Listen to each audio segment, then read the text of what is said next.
예수 그리스도께서 다시 오시면 분명히 심판하실 것인데 저희의 생각과 저희의 말과 저희의 행동을 심판하실 것이라고 지난 시간에 우리가 생각을 했습니다.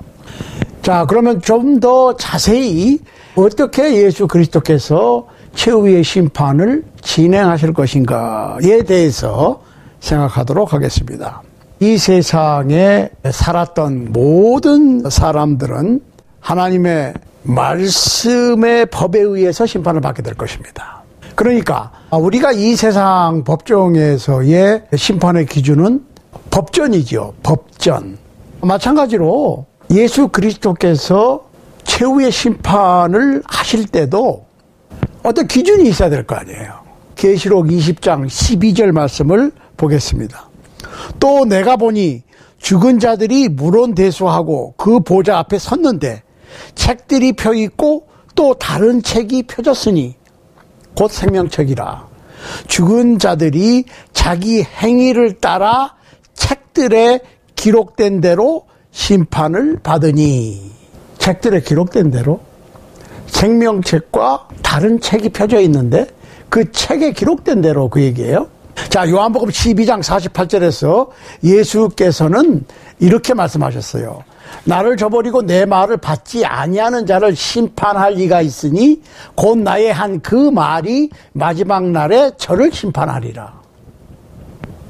자, 예수님께서 심판하실 때 그 기준이 예수님께서 하신 말씀, 직접 하셨거나 선지자들을 통해서 성서의 기자들을 통해서 하신 말씀, 그 말씀으로, 그 말씀을 기준으로 심판하시는 거예요. 그러니까 마지막 날에 전 인류는 어떤 특정 교단의 교리나 인간적인 생각이나 그 교단의 교리에 의해서가 아니라 영원하신 하나님의 말씀에 의하여 하나님의 말씀을 기준으로 심판을 하시고 심판을 받게 될 겁니다. 그러니까 하나님의 말씀에 근거를 두고 하나님의 말씀에 나와 있는 주님의 뜻대로 고집하고 그 주님의 뜻을 지키기를 원하고 그 주님의 뜻대로 실천하려고 최선을 다했을 때 그 믿음이, 그렇죠, 성서적인 믿음만이 심판을 견디게 될 것입니다. 그러면은 최고의 믿음이 뭐냐? 뭐 믿음이 좋은 사람, 큰 사람 많아요. 그렇지만은 최고의 믿음이 어떤 믿음이냐? 아주 용감한 믿음을, 큰 믿음을 가졌는지 상관없어요. 가장 좋은 믿음, 구원에 이르는 믿음은 순종의 믿음입니다. 히브리서 5장 8절로 9절 말씀을 보십시오. 그가 아들이시라도 받으신 고난으로 순종함을 배워서 온전하게 되었은즉 자기를 순종하는 모든 자들에게 영원한 구원의 근원이 되시고.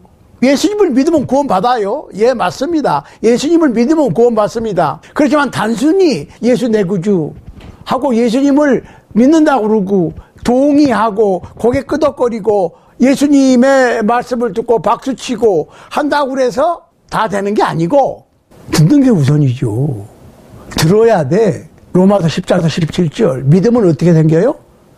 그리스도의 말씀을 들음으로 믿음을 생깁니다.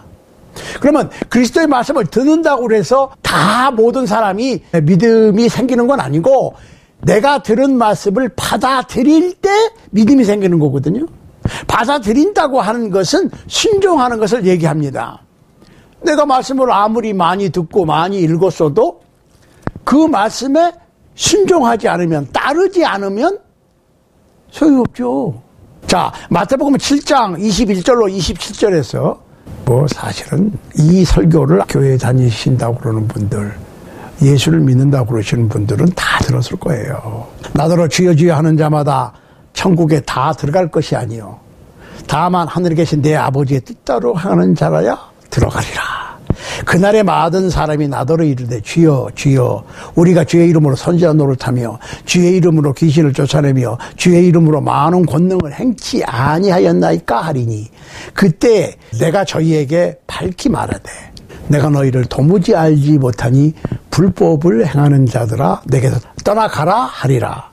그러므로 누구든지 나의 이 말을 듣고 행하는 자는 그 집을 반석 위에 지은 지혜로운 사람 같으리니 비가 내리고 창수가 나고 바람이 불어 그 집에 부딪히되 무너지지 아니하나니 이는 주초를 반석 위에 놓은 연고요. 나의 이 말을 듣고 행치 아니하는 자는 그 집을 모래 위에 지은 어리석은 사람 같으리니 비가 내리고 장수가 나고 바람이 불어 그 집에 부딪힘에 무너져 그 무너짐이 심하니라. 자, 그러면 우리가 그저 나와 생각이 맞지 않는 사람들에게 저주는 할 수 없고 이 말씀으로 주여 주여 한다고 그래가지고 다 천국에 들어가는 것이 아니고 하늘에 계신 하나님 아버지의 뜻대로 행하는 자가 들어가리라 라고 하는 말을 자주 써먹어요. 근데 이게 뭐냐니까요. 이 내용을 정확하게 해야 돼. 그리스도인은, 크리스찬은 집을 짓는 것과 같다. 신앙을 집을 짓는 거예요. 신앙이라고 하는 것은 단순히 내 머릿속으로 동의하고 긍정하고 고개 끄덕거리고 그저 말씀을 듣는 순간에 뭐 아멘, 뭐 박수치고 그런다고 해서 되는 게 아니에요. 집을 짓는 것과 같아. 기독교 신앙은 집을 짓는 것과 같습니다. 자, 여기 보면 두 종류의 사람이 있어. 말씀을 듣고 준행하는 사람, 말씀을 듣고 준행하지 않는 사람. 그런데 이 두 사람 다 말씀을 들었다니까요. 그러면은 말씀을 듣고 내가 성경을 읽고 성경을 연구하고 가르치고 가르침을 받고 믿음을 갖는 것은 집을 짓는 것과 같은데 이 두 사람 다 집을 지었어. 그렇지만 어느 터전 위에다 집을 짓느냐. 내가 기독교 신앙을 갖습니다.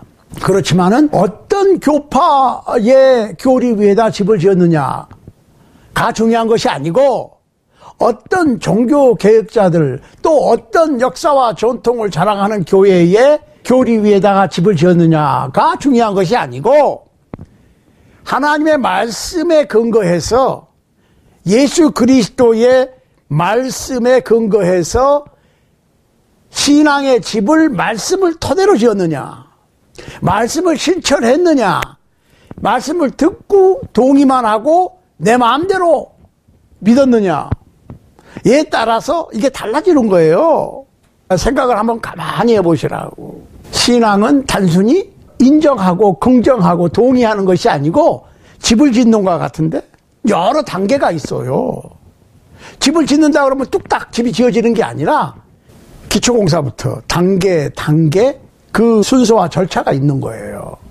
그러니까 제가 얼마 전에 천국의 열쇠 시간에 제가 말씀드렸죠. 천국의 열쇠는 한국말 성경에 보면 천국의 열쇠라고 되어 있지만 영어 성경에는 복수라니까요. Keys of Kingdom of Heaven입니다. 그러니까 단순하게 뭐 주의 이름을 부르는 자는 구원을 얻으리라. 그랬으니까 주의 이름만 부르고 아무것도 안 하고 예수 내 구주 라고만 부른다고 그래서 당장 구원되느냐. 물론 안 부르면 안 돼. 그렇지만 그거는 구원의 조건 중에 한 가지지 부르기만 하고 아무것도 안 하는 것이 구원받을 수 있다라고 하는 생각은 굉장히 위험한 생각이에요. 천국의 열쇠는, 즉 천국에 들어가는 방법은 집을 짓는 거지. 기초공사만 해놓고 집 다 지었다고, 또 프레임워크만 해놓고 집 다 지었다고, 벽만 쌓아놓고 지붕만 해놓고 집을 다 지었다고 볼 수는 없는 거예요. 그 단계 집이 완성될 때까지 여러 단계가 있는데 그 절차를 충실하게 이행을 해야 된다는 거죠. 그러므로 우리가 집을 짓는 것과 같이 이 세상에서 신앙생활을 하는 것은 그 순서가 있어. 그렇지만 어떤 사람은 어디까지 해놓고 더 이상 집을 못 질 수도 있겠죠. 생각 한번 해보시라고. 완벽하게 완공하고 세상을 떠나는 사람은 글쎄요, 뭐 있을 수도 있겠지. 그렇지만은 드물지 않을까요? 그렇지만 내가 이 세상에 살아있는 동안에 기독교 신앙을 갖고 예수님의 말씀에 교훈에 충실하기 위해서 최선을 다했으면 어디까지 집을 지었든지 완성하지 못했다고 해도 최선을 다해서 거기까지 했으면 되는 거 아니겠어요? 그러니까 집을 완벽하게 다 지어야 된다라고 하는 강박관념을 가질 필요는 없습니다.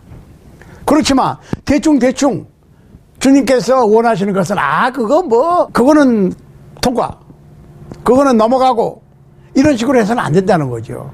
성경에 근거를 두고 최선을 다해서 내가 할 수 있는 만큼이에요. 할 수 있는 만큼 성경 말씀에 충실했다면 그 집이 몇 % 완공되었는지와는 상관이 없이 주님께서 은혜를 베푸실 것입니다. 계시록 22장 12절 말씀을 볼 것 같으면 보라 내가 속히 오리니 내가 줄 상이 내게 있어 각 사람에게 그의 일한 대로 갚아주리라 했습니다. 예수님께서 일한 대로 갚아주리라. 우리가 보통 로마서에 사도 바울이 행위로 구원받는 게 아니라 믿음으로 구원받는다. 행위로 구원받을 수 없다. 오직 믿음으로만 구원된다. 라고 하는 말을 착각을 해요. 오해를 한다고.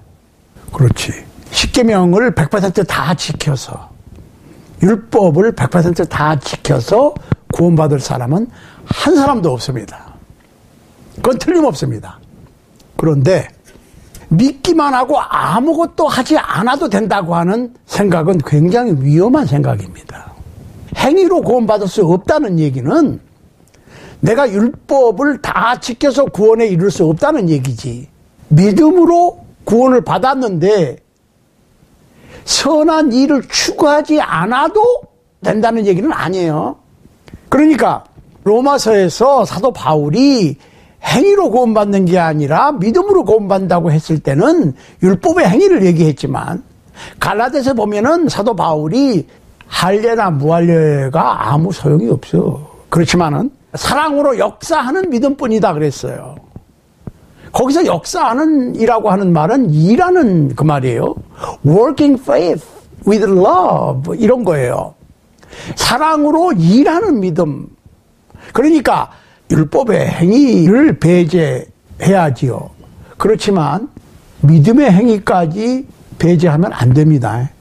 그리고 믿음으로 구원을 받은 사람은, 예수 그리스도의 복음을 믿음으로 구원을 받은 사람은 율법을 점점 더 본인이 강화하는 것이지, 예수를 믿는 사람은 무슨 죄를 지어도 안전하다, 그런 거는 아니에요. 최선을 다해서 날 위하여 살찌켜 피 흘려주신 그 주님 예수 그리스도께서 원하신 바를 최선을 다하여 할 수 있는 만큼 행하는 거예요. 일한 대로 갚아주리라 그랬잖아요. 계시록 22장 14절에 보면은 그 두루마리를 빠는 자들은 복이 있으니 이는 저희가 생명나무에 나아가며 문들을 통하여 성에 들어갈 권세를 얻으려 함이로다. 자, 여기서 두루마리를 빤다는 말이 무슨 말입니까? 예수 그리스도의 보혈에 입각해서 말씀에 순종하는 것을 얘기하는 거예요. 하얀 옷은 성도들의 착한 선한 행실이니까 아무리 새 옷을 입어도 먼지가 묻고 길을 가다 보면 흙탕물도 튀기고 더러워지니까 다시 빨듯이 예수 그리스도의 말씀에 순종해서 자꾸 수정하는 거예요. 내 행동을 수정하고 내 생각을 말씀대로 바꾸고, 그 생각과 말과 행동이 일치가 되는 거죠. 그러니까 우리 생각에서부터 선한 생각, 하나님께서 좋아하시는 생각, 그럼 말도 은혜스러운 말이 나오고 행동도 그렇게 되겠지요. 그러니까 끊임없이 추구하는 현재 진행형의 믿음이 좋은 믿음이고 성서적인 믿음이고 바른 믿음이지요. 마태복음 12장 41절 42절 말씀에 보면 심판 때에 니느웨 사람들이 일어나 이 세대 사람을 정죄하리니 이는 그들이 요나의 전도를 듣고 회개하여 심이거니와 요나보다 더 큰 이가 여기 있으며 심판 때에 남방 요왕이 일어나 이 세대 사람을 정죄하리니 이는 그가 솔로몬의 지혜로운 말을 들으려고 땅끝에서 왔음이오니와 솔로몬보다 더 큰 이가 여기 있느니라. 그러니까 예수님의 말씀을 우리가 들어야 되고 그 말씀을 듣고 순종해야 된다는 거예요. 왜? 말씀에 의해서 심판을 받는 거니까. 누가복음 10장 12절로 14절 말씀에 보면 내가 너희에게 말하노니 저날에 소돔이 그 동네보다 견디기 쉬우리라. 화 있을진저 고라시나 화 있을진저 벳세다야. 너희에게서 행한 모든 권능을 두로와 시돈에서 행하였다면 저희가 벌써 베옷을 입고 재에 앉아 회개하였으리라. 심판때에 두로와 시돈이 너희보다 견디기 쉬우리라. 이거는 점점 더 세상이 흉흉해지고 악해지고 하나님의 말씀을 거역하게 될 것이라고 하는 말씀이죠. 그러니까 오늘날에 많은 사람들이 기독신앙이 세계로 많이 퍼졌고 많은 사람들이 교회당에 모이고 하지만은 점점 더 하나님의 말씀과는 거리가 먼 신앙생활을 하게 될 것이라는 얘기고 그렇게 하고 있잖아요. 그러니까 교회 밖에서 주님의 몸된 교회를 박해하는 핍박하는 것이 오히려 어쩌면 더 신앙생활 하는데 좋을 수도 있어요. 분명하니까. 그런데 문제가 뭐냐? 교회 안에 들어와서 잘못 교인들을 인도하는 그것은 굉장히 분별하기가 어렵거든요. 그럼 기준이 어디 있어요? 우리가 어떻게 신앙생활을 해야 돼? 무슨 신앙, 무슨 신앙, 무슨 신앙, 무슨 신학교, 무슨 신학대학원 많아요. 그럴듯한데 너무나 헷갈려. 밤에 비행기를 조종하는 것은 굉장히 어려운 일이라고 그럽니다. 특히 전투기는 야간 비행을 할 것 같으면 특히 한국의 동해에서 그 오징어잡이 철이나 멸치잡이 철 이렇게 그 고기를 잡는 철이 되면 굉장히 힘들다고 그래요. 밤에. 왜? 어디가 하늘인지 어디가 바다인지 구분이 잘 안 된다고 그래요. 그럴 때는 계기 비행을 해야 됩니다. 내 생각에 이쪽이 하늘일 것 같다고 해서 계기를 무시하고 그쪽으로 돌진할 것 같으면 잘못하면 바다에 빠지는 거예요. 내가 착각할 수 있다고. 또 안개가 뽀얗게 끼었을 때 잘 안 보여. 어떻게 해야 돼요? 계기 비행을 해야 돼요. 굉장히 중요한 겁니다. 내 판단대로 비행을 하는 것이 아니라 계기가 가리키는 대로 해야 돼. 배가 항해를 할 때 나침판이 있어야 돼. 엉뚱한 데로 갈 수 있거든. 이 나침판 혹은 계기가 뭐냐? 이게 말씀이에요. 누가 뭐라고 그래도 성경이 말씀하는 그대로 하는 것이 중요한 거예요. 그 정신이 중요한 거야. 내가 말씀대로 해야 되겠다. 그러니까 얼마나 많은 사람들이 그 교리를 그 신학을 따르느냐가 중요한 게 아니고 이게 성경에 맞느냐 안 맞느냐 성서적이냐 아니냐를 우리가 생각을 해야 돼. 먼저 우선적으로. 그러니까 누가복음 12장 47절 48절 말씀을 보면 주인의 뜻을 알고도 예비치 아니하고 그 뜻대로 행치 아니한 종은 많이 맞을 것이요 알지 못하고 맞을 일을 행한 종은 적게 맞으리라. 무릇 많이 맡은 자에게는 많이 찾을 것이요 많이 맡은 자에게는 많이 달라 할 것이니라. 야고보서 3장 1절 이하에 보면 많이 선생되지 말라. 왜?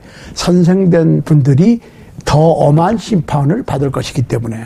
마태복음 25장에 보면 그 달란트 비유가 있지요. 5달란트 받은 종, 2달란트 받은 종, 1달란트 받은 종. 5달란트 받은 종은 5달란트를 남길 의무가 있고 2달란트 받은 종은 2달란트 남길 의무가 있습니다. 1달란트 받은 사람도 1달란트를 남길 의무가 있어. 그런데 문제가 뭐예요? 계산할 때. 계산이에요. 주인이 와서 계산했다고 그랬어요. 달란트를 5개, 2개, 1개 주고 계산을 하는 겁니다.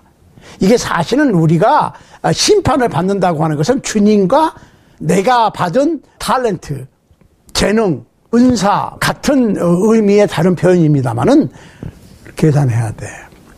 많이 받은 종은 많이 남겨야 되고 적게 받은 종은 적게 남기는 거예요. 왜? 능력이 그것밖에 안 되니까. 그런데 많이 받은 종이 적게 남겼다 그러면은 불충한 종이고 적게 받은 종이 많이 남겼다고 하는 것은 있을 수가 없어. 왜? 그 사람은 적게 받았는데 많이 남긴 게 아니라 본인이 인지를 못했다고 그래도 많이 받은 종이에요. 그러니까 많이 남겼지. 능력대로예요. 그러니까 내가 다른 사람과 비교 혹은 다른 사람을 나와 비교하는 것은 잘못된 겁니다. 신앙은 각자가 달라요. 그렇지만 자신이 최선을 다하는 것이 중요한 것이지 다른 사람에 비교해서 내가 얼마나 더 남기고 덜 남기고가 중요한 것이 아니에요. 그러니까 문제는 5달란트, 2달란트, 1달란트 5달란트 받은 사람은 5달란트를 남겼고 2달란트 받은 사람은 2달란트를 남겼습니다. 아무 문제가 없어. 1달란트 받은 사람은 땅에 묻어놨어. 아무것도 안 했다는 게 문제가 되는 거예요. 1달란트 받은 사람이 1달란트를 남겼다면 칭찬받았어요. 똑같이. 일을 많이 하고 적게 하고는 능력에 따라서 받는 거니까. 일을 많이 하고 적게 하고를 물으시는 게 아니야. 내가 받은 달란트를 남겼느냐 안 남겼느냐가 중요한 거예요. 그거를 따지시는 거라니까. 심판이라고 하는 것은 그것을 주님과 계산하는 거예요. 각자가. 그러니까 어떤 사람은 5달란트를 남겨서 칭찬받고 2달란트를 남겨서 칭찬받고 1달란트를 남겨서 칭찬받을 수 있어요. 그렇지만 1달란트 받은 사람이 그 달란트 비유에서 문제된 것은 아무것도 하지 않았기 때문에 문제되는 거예요. 이거를 헷갈리시면 안 돼요. 자, 최후의 심판 때에는 각 사람이 받을 최종 선고가 내려질 것이고 거기에 따라서 영원한 행복 아니면 영원한 형벌이 고통이 결정될 것입니다. 사도행전 1장 25절 말씀대로 모든 사람은 각자가 곧 자기가 갈 곳으로 갈 것입니다. 이 마지막 심판의 최후의 선고는 재심이 없습니다. 각자가 자기가 갈 곳으로 가서 거기서 영원히 거할 것입니다. 각 개인이 이 세상에서 자기가 선택해서 행한 그대로 그에 상응한 준비된 상급이나 형벌을 이 마지막 날에 받게 될 것입니다. 자, 요한복음 6장 39절로 40절 말씀을 보면 나를 보내신 이의 뜻을 행하려 함이니라. 나를 보내신 이의 뜻은 내게 주신 자 중에 내가 하나도 잃어버리지 아니하고 마지막 날에 다시 살리는 이것이니라. 내 아버지의 뜻은 아들을 보고 믿는 자마다 영생을 얻는 이것이니 마지막 날에 내가 이를 다시 살리리라 하시니라. 나를 보내신 아버지께서 이끌지 아니하시면 아무라도 내게 올 수 없으니 오는 그를 내가 마지막 날에 다시 살리리라. 다시 살린다. 죽은 자가 살리는 거예요. 살아있는 자는 죽음을 통하지 않고 변화되는 거예요. 신령한 몸으로. 부활하신 예수 그리스도의 몸과 같이 먹어도 되고 안 먹어도 되고 시간과 공간에 제한을 받지 아니한 부활하신 예수 그리스도의 몸과 같이 신령한 몸, 홀리 바디로 변화될 것입니다. 요한복음 12장 48절 보세요. 나를 저버리고 내 말을 받지 아니하는 자를 심판할 이가 있으니 곧 나의 한 그 말이 마지막 날에 저를 심판하리라. 예수님께서 하신 말씀, 그리고 그것을 성령의 감동함으로 기록된 이 기록을 통해서 이것을 기준으로 심판하시는 거예요. 유다서 1장 14절로 15절 말씀을 볼 것 같으면 아담의 7세손 에녹이 사람에게 대하여도 예언하여 이르되 보라 주께서 수만의 거룩한 자와 함께 임하셨나니 이는 뭇사람을 심판하사 모든 경건치 않는 자의 경건치 않게 행한 모든 경건치 않은 일과 또 경건치 않은 죄인의 죽게 거스려 한 모든 강팍한 말을 인하여 저희를 정죄하려 하심이라 하였느니라. 행한 모든 경건하지 않는 일, 경건하지 않는 말, 행동과 말을 심판하고 정죄할 것이다. 그러니까 중요한 것은 순종하는 거예요. 말도 주님께서 말씀하신 대로 말하고 주님께서 말씀하신 대로 실천하는 것이 중요한 겁니다. 순종은 최상의 믿음입니다. 어떤 위대한 일, 큰 일, 다른 사람이 우러러보는 어떠한 멋있는 일을 하는 거 물론 중요하지. 그렇지만 내 의대로 하는 것이 아니고 주님께서 원하시는 대로 하는 거예요. 갈라디아서 6장 7절 8절에 보면 스스로 속이지 말라. 하나님은 만홀히 여김을 받지 아니하시나니 사람이 무엇으로 심든지 그대로 거두리라. 자기의 육체를 위하여 심는 자는 육체로부터 썩어진 것을 거두고 성령을 위하여 심는 자는 성령으로부터 영생을 거두리라. 심는 대로 거두는 거예요. 자, 마태복음 25장 31절로 46절에 기록되어 있는 예수 그리스도의 말씀에 의할 것 같으면 첫 번째로 그리스도의 재림의 때가 바로 최후의 심판의 때라는 거. 두 번째로 예수 그리스도 자신이 최후의 심판의 심판관이시라는 거. 세 번째로 모든 민족이 예외 없이 최후의 심판을 받을 것이라는 거. 네 번째로 영생 아니면 영벌의 선고가 내려질 것이라고 하는 것입니다. 중간은 없습니다. 여러분, 영생이냐 영벌이냐의 기준은, 그 심판의 기준은 말씀에 순종하느냐 말씀을 순종하지 않았느냐, 여기에 따라서 각 사람은 최후의 심판이 내려질 것이고 그 최후의 심판에 따라서 영벌이냐 영생이냐가 자신의 가야 할 마지막 장소, Final Destination이 될 것이라고 하는 말씀입니다.